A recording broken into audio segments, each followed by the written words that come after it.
This is the chart of Bitcoin sa daily time frame. Ito po yung parallel channel natin na flag. Kaya nga ito bullish yan kasi flag yan. Downward sloping parallel channel also usually breaks to the upside. But right now, nandun po tayo sa tuktok ng parallel channel, and since dun sa analysis natin, we're expecting Bitcoin to consolidate hanggang probably September. So ano pwedeng mangyari? There's a possibility na mag-pullback tayo in the coming days. Saan papunta? Dito po muna sa gitna nitong channel. Itong mga around 103, 104K area, yan po. Yung dotted line na yan. Pwedeng dyan. Titignan natin pagka nandyan, gagawin pa ni Bitcoin. Pagka tumama dyan, tatalbugan ba niya tayo ulit dito?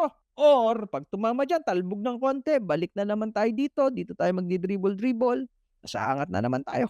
So since nasa resistance na yan, yung mga nagsuswing sa loob niyang parallel channel are taking some profits. Nakita niyo naman sa balita, nagtitake profits sila.